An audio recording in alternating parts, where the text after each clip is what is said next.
জঙ্গলমহল সফরে রাজ্যের মুখ্যমন্ত্রী মমতা বন্দ্যোপাধ্যায় একদিকে মাতৃভাষা আন্দোলন নিয়ে পদযাত্রা, রাজ্যের মুখ্যমন্ত্রীর পাশাপাশি রয়েছে প্রতিবাদ সভাও।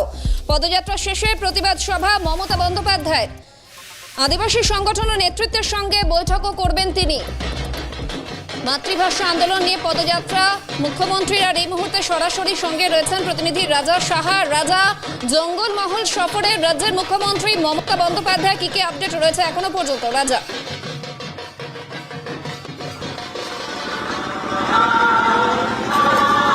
দেখো, একেবারে তোমাকে বলি যে মমতা বন্দ্যোপাধ্যায়, তৃণমূল নেত্রী মমতা বন্দ্যোপাধ্যায় তিনি ইতিমধ্যেই পৌঁছে গিয়েছেন ঝাড়গ্রামে।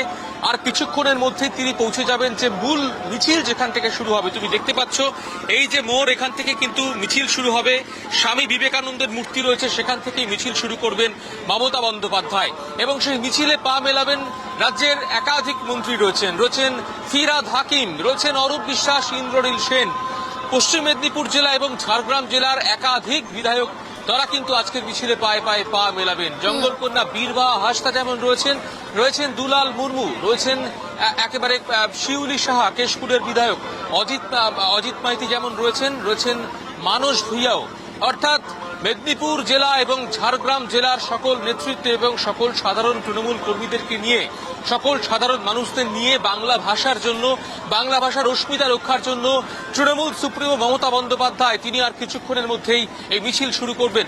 তোমাকে বলে রাখি, এই জঙ্গলমহল, এই ঝাড়গ্রাম, সেখানে মমতা বন্দ্যোপাধ্যায় সভা করেছিলেন 2024-এ লোকসভা নির্বাচনের আগে। সেই লোকসভা নির্বাচনে ঝাড়গ্রাম লোকসভা কেন্দ্রটি যেটি 2019 সালে বিজেপি জয়লাভ করেছিল, 2024 লোকসভা নির্বাচনে কিন্তু এই ঝাড়গ্রাম লোকসভা কেন্দ্রটিতে আবারও পুনরায় ঘাসফুল ফুটেছে। ফলত এই ঝাড়গ্রাম থেকেই কিন্তু মমতা বন্দ্যোপাধ্যায় ভাষা আন্দোলনের ডাক দিচ্ছেন। আমরা দেখতে পাচ্ছি যে একেবারে নেতাজি সুভাষচন্দ্র বসু থেকে শুরু করে সিধু কানু, বিরসা মুন্ডা, তাদের প্রত্যেকের ছবি কিন্তু আজকের এই মিছিলের যাত্রাপথে থাকছে। বহু মানুষ তারা ইতিমধ্যেই এসে উপস্থিত হয়েছেন।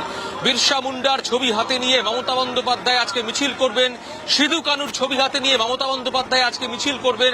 আমরা ঠিক যে মিছিলটা এক সপ্তাহ আগে দেখতে পেয়েছিলাম বোলপুরে, ভাষা আন্দোলন মাতৃভাষার জন্য, গতকালকে কামারপুকুর চটিতে আমরা দেখতে পেয়েছি একেবারে গর্জে উঠেছেন মমতা বন্দ্যোপাধ্যায়। তৃণমূল সুপ্রিমো আজকে এই দীর্ঘ প্রায় 3 কিলোমিটার পথ হাঁটবেন। সেই পথ হাঁটবার পরে তিনি একটি প্রতিবাদ সভা করবেন 5 মাথার মোড়, যেখানে মিছিলটি শেষ হবে। সেই প্রতিবাদ সভায় গিয়ে একেবারে তীব্রভাবে কিন্তু বাংলা ভাষার জন্য কেন্দ্রীয় সরকারের বিরুদ্ধে সুর চড়বেন, এমনটা কিন্তু মনে করছে রাজনৈতিক মহলের একাংশ। শাহানা, একেবারেই পরিস্থিতিকে নজর রাখো। আপাতত ধন্যবাদ রাজা। অর্থাৎ আমরা বীরভূমে, কলকাতায় বাঙালি অস্মিতা রক্ষায় আমরা দেখেছি মিছিলে হেঁটেছেন রাজ্যের মুখ্যমন্ত্রী। এবারে জঙ্গলমহলের সফরে রাজ্যের মুখ্যমন্ত্রী মমতা বন্দ্যোপাধ্যায়, অবশ্যই সেদিকে আমাদের নজর থাকবে।